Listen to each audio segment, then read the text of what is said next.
Mi nombre es Henry Zurieta. Me he involucrado en el estudio de los aspectos de la seguridad social en mi condición de afiliado. Yo soy, igual que usted, afiliado al Instituto Ecuatoriano de Seguridad Social y me siento agredido por la serie de propuestas que día a día uno escucha en la radio, en la televisión, que me plantean que me voy a jubilar más tarde y que cuando me jubile no tendré la pensión que yo quisiera. En ese sentido, con el Frente Unitario de Trabajadores, con el Frente Popular, hemos preparado una propuesta que tiene que ver con enfrentar esta problemática desde el lado de los trabajadores, no desde el lado de los empresarios. Nosotros consideramos que el IES ha sido mal manejado. Por ejemplo, nos han dicho que el IES está en crisis porque su hijo, mi hijo, que es menor de 18 años, se hace atender en los hospitales y dispensarios médicos del IES. Y que esa es la razón de la crisis. Sin embargo, nosotros sostenemos lo contrario, que nuestros hijos se hagan atender en esos hospitales, en esos dispensarios, es el ejercicio del derecho que ellos tienen y el ejercicio que nosotros como afiliados tenemos para que nuestros hijos también tengan derecho a la seguridad social. Lo que sucede es que el señor economista Ramiro González, en la época en cuando aprobó esta disposición, tenía ya debajo del escritorio otra decisión, que es la de beneficiar a los prestadores privados de salud. Los prestadores privados de salud entre el año 2007 y 2017 recibieron la bicoca de 3.780 millones de dólares, en concepto de que desde el IES se les transfería hacia esos hospitales, esos dispensarios médicos, en los cuales luego de atender a los afiliados, pues simplemente se facturaba al IES, utilizando el denominado tarifario, que fue un instrumento creado por el Ministerio de Salud, el IES, el ISFA, el ISPOL y los representantes de los prestadores privados de salud, para cuantificar el costo de la atención médica. Y entonces es público varias denuncias que se han hecho, por ejemplo, de atenciones médicas en consultorios privados, que denotan un exagerado costo de esas atenciones. Confirmado con la cifra que les acabo de mencionar, más de casi 4.000 millones de dólares entregados a los seguros, a las prestadoras privadas de salud, que en realidad fue el espacio por donde se fueron los recursos. Esto originó que sea aprobada la resolución por el Consejo Directivo del IES, la resolución número 501, que lo que hizo es redistribuir los ingresos del IES. Antes, el 9%, hablo en números redondos, el 9% de los aportes iba al seguro de pensiones y el 5% al seguro de salud. La resolución 501 lo que hizo es cambiar, entregando el 9% para salud y el 5% para pensiones. ¿Qué significó esto? Que hubo entonces más recursos para pagar la deuda que tenía el IES con los prestadores privados de salud. Pero paralelamente se redujo los recursos para el seguro de pensiones, que si bien no tenía los recursos suficientes, por lo menos tenía el 9%. Como se le redujo solo al 5%, entonces comenzó a ingresar menos. Y esto obligó a que de los escasos recursos que tenía las reservas del seguro de pensiones, comiencen a salir recursos para pagar las pensiones. Entonces, por cubrir la deuda que tenía el IES con los prestadores privados de salud, se hizo el cambio de estos valores, generando una crisis ya no solo en salud, sino ampliando la crisis que ya había en el seguro de pensiones. Esto significó entonces que no se construyeron los hospitales como nos ofreció el señor González, sino que se pagaron las deudas. Para colmo, en diciembre anterior, el nuevo director del presidente del Consejo Directivo del IES, el señor Paul Granda, nos dice lo siguiente, que luego de revisar las cuentas del IES, se deben 900 millones de dólares a los seguros, a las empresas particulares de salud. Entonces, se les pagó 3.800 millones de dólares y además se les debe 900 millones de dólares. Es decir, es un desagüe por donde los recursos de usted, los recursos míos, se van para financiar la supervivencia de las entidades particulares de salud. Nosotros no nos oponemos a que los hospitales y consultorios privados existan. Nos oponemos a que las utilidades que esas instancias tienen salgan del bolsillo de los afiliados.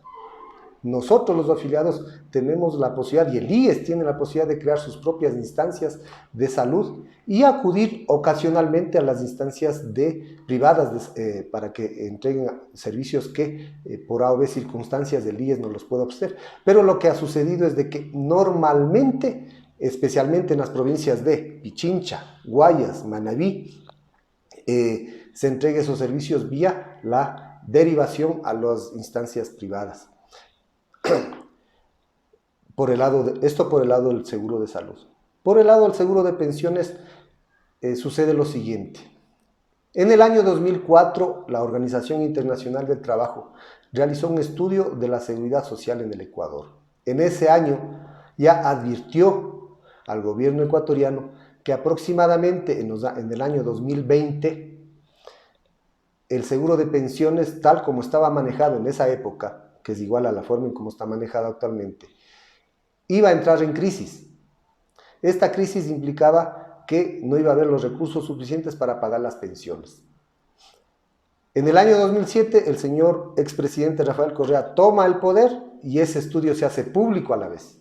Es decir, concluimos que en el año 2007 el expresidente Rafael Correa conocía de la situación de crisis en la que estaba próximo a entrar el IES, específicamente en el seguro de pensiones, y lo que hizo es cerrar los ojos. Y como seguramente la mayoría de quienes ven este video conocen, nos dijo en su sabatina que el seguro de pensiones tenía superávit. En esa época eran 9.000 millones de dólares. Sin embargo, en esa misma época, algunos estudios plantean que el seguro de pensiones debía tener entre 40 y 50.000 millones de dólares para poder solventar la problemática que se venía. Pero el presidente de la República nos dijo que tenía superávit por el hecho de que sus reservas llegaban a los 9.000. A consecuencia de eso, entonces tomó la decisión de emitir una reforma constitucional que eliminaba el 40% del aporte del Estado al pago de las pensiones jubilares, profundizando aún más la crisis. Significó esto que, por un lado, la resolución 501 le redujo recursos y por otro lado, el Estado ya no le pagaba al IES el 40% de pensiones. ¿Y de dónde salían los recursos? De las escasas reservas que tenía. Entonces, se confabularon una serie de factores que ahora hacen que los jubilados actuales prácticamente tengan la certeza de que no podrán en el futuro, si es que no se corrigen el manejo del IES, no tendrán la posibilidad de cobrar sus pensiones. Esas son las circunstancias. El seguro otro elemento que nos plantean normalmente es de que los campesinos del seguro, afiliados al Seguro Social Campesino, tienen la responsabilidad de que el IES esté en crisis por el hecho de que miran a los campesinos hacerse atender en los hospitales o dispensarios del IES y dicen, ellos son los que se llevan nuestros recursos, lo cual también es una falacia, porque lo que sucede es de que cada uno de los seguros, según lo dispone la Ley de Seguridad Social aprobada en el año 2001, cada uno de los seguros es manejado en forma independiente. Vale decir, si es que los afiliados al Seguro Social Campesino tienen que hacerse atender en un hospital del IES, por ejemplo, en el Carlos de Andrade Marín, el Hospital Carlos de Andrade Marín, que pertenece al Seguro de Salud, lo que hace es facturar al Seguro Social Campesino. Entonces, no hay forma de que el campesino, por hacerse atender esté afectando al conjunto de afiliados. Esto es importantísimo tener en cuenta porque detrás está un concepto importante que se está llevando adelante. Están tratando de desintegrar, desunir en el proceso de defensa del Seguro Social a sus integrantes, a sus afiliados, es decir, que los afiliados no tengan relación o tengan contradicción con los campesinos, que los jubilados tengan contradicción con los afiliados y entonces en ese conjunto de contradicciones ellos no tengan posibilidad real de llegar a acuerdos para defender al IES. Por eso la importancia de tener en cuenta esta realidad, porque lejos de perjudicarse unos a otros, lo que se debería o se debe hacer es conjuntar los esfuerzos, conjuntar las voluntades para encontrar una salida a esta problemática. Por otro lado, y finalmente para terminar la cuestión que podríamos llamar diagnóstica, el manejo del IES, la gestión del IES, siempre ha estado, según lo dispone la ley, manejada en forma tripartita e igualitaria entre el representante del gobierno, que a su vez preside el consejo directivo, el representante de los empleadores y el representante de los trabajadores. En la circunstancia actual, el Frente Unitario de Trabajadores no reconoce las decisiones del consejo directivo del IES, por una razón. Porque no está nombrado el representante de los trabajadores. Para nombrar el representante de los trabajadores hace falta reformar el artículo 28 de la Ley de Seguridad Social para encontrar la forma en la cual ese representante deba ser electo. Pero ya han transcurrido varios años sobre el hecho y la Asamblea Nacional no ha tomado decisión alguna al respecto.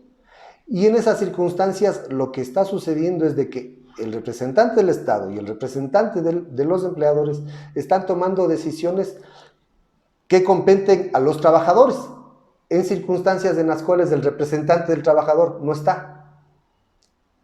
Obviamente, en esas circunstancias, los derechos de los trabajadores no están adecuadamente representados, peor defendidos. Por esa es la razón por la cual las organizaciones que he mencionado no reconocen las decisiones del Consejo Directivo.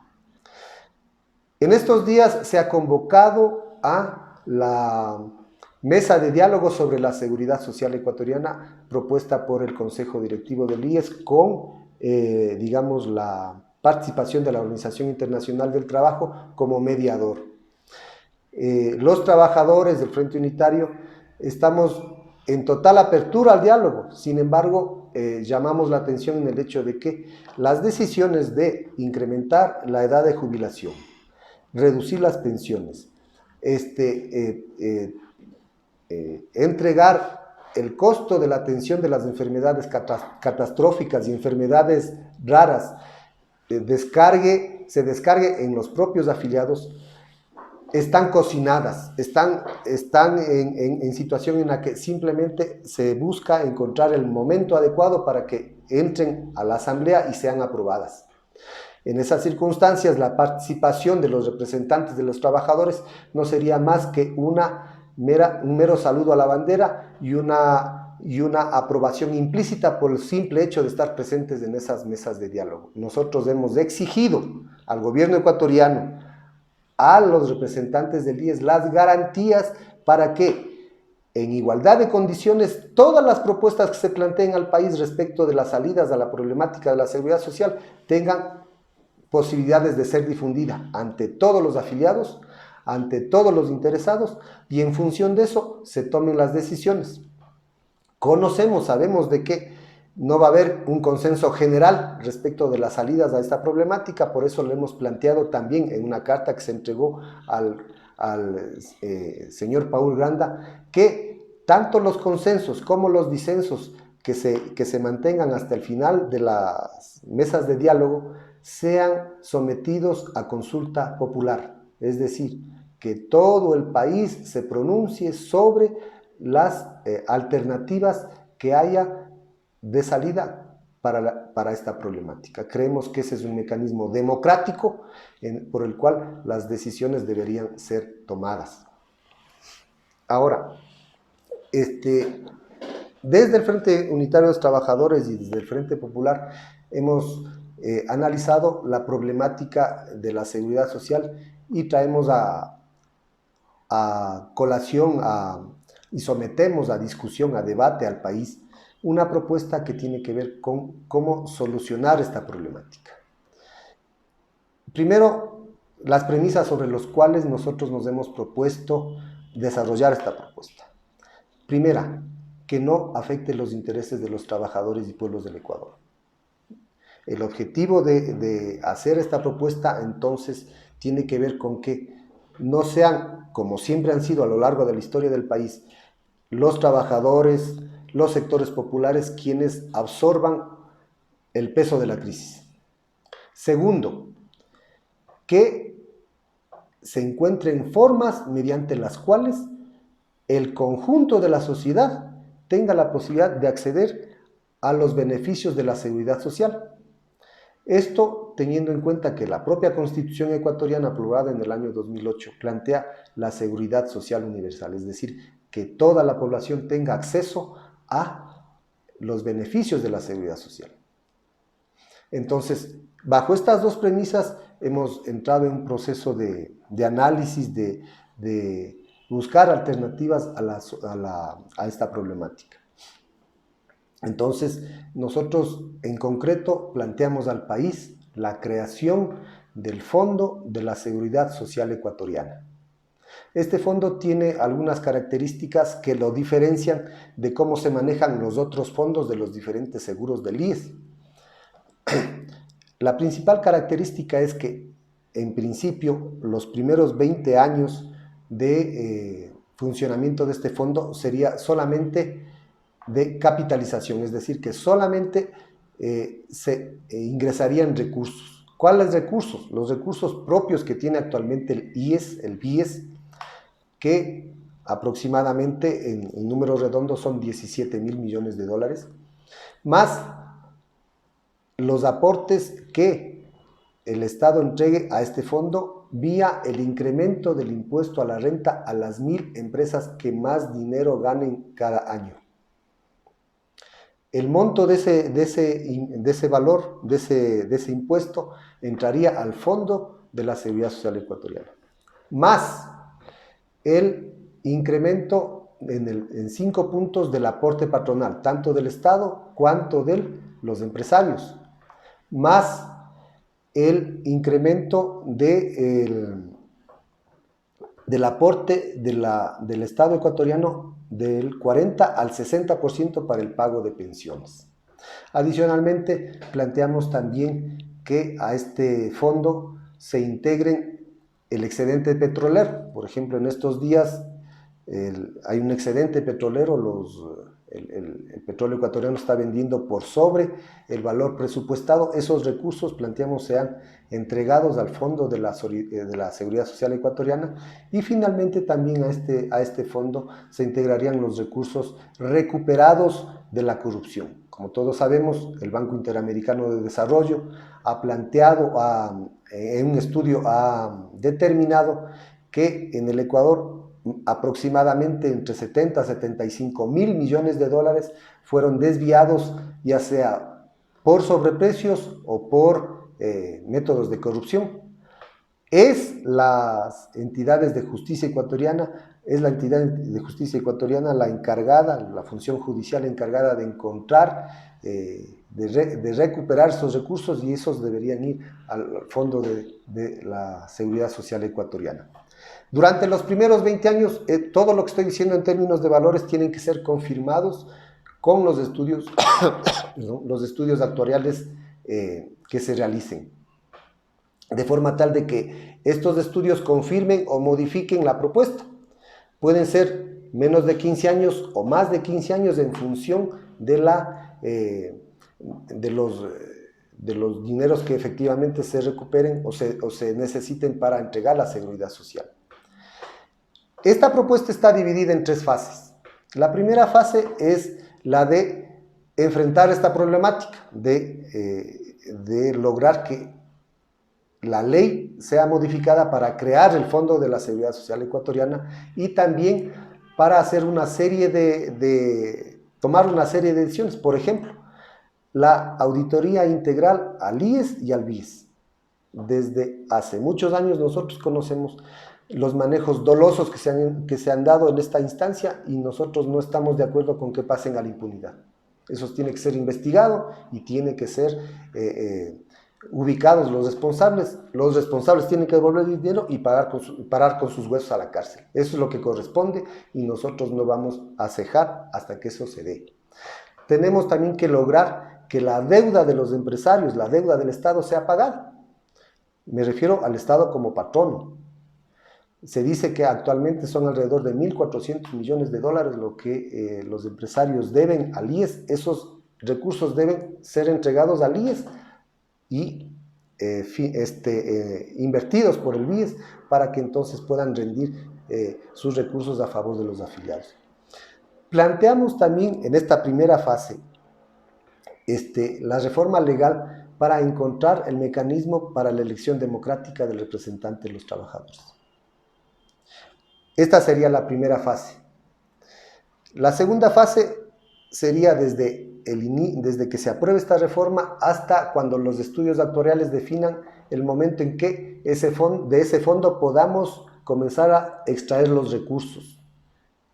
Entonces, esos recursos se dividen en dos partes. La primera parte es para el gasto, los egresos para enfrentar la crisis que actualmente vive el IES. Fundamentalmente los recursos que provengan del incremento del 40 al 60% del aporte estatal y del incremento de los aportes patronales.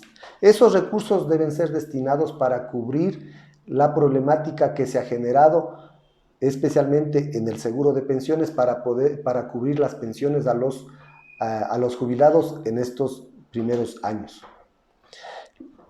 El otro grupo de recursos, con el impuesto a la renta, los excedentes petroleros y demás que hemos mencionado, integran este fondo que no puede sufrir retiros, sino hasta que los estudios actuariales definan el momento en el cual esos recursos puedan ser retirados y entregados a las instancias que brinden seguridad social a los ecuatorianos, vale decir el IES, vale decir otras instancias que se creen. Por ejemplo, existen estudios a nivel de Latinoamérica que ubican al Ecuador entre los países que menos atención brinda a dos grupos fundamentales, al grupo de los niños y a los adultos mayores. Eso tiene lógica, por el hecho de que solamente el 30% de la PEA está afiliada. Eso significa que el 70% no está afiliada y dentro de ese 70% las personas mayores de 60 años no tienen ayuda alguna por parte del Estado. Entonces, la sociedad ecuatoriana en esta segunda fase, el planteamiento es que entre en una discusión del cómo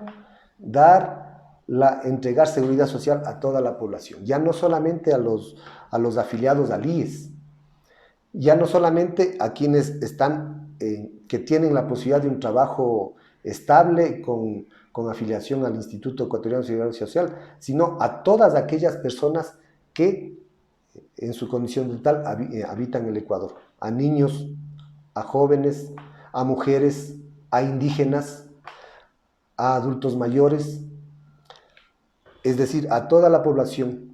Necesitamos entonces que las organizaciones sociales en esta etapa hagan las propuestas del cómo es que el concepto de seguridad social sería implementado.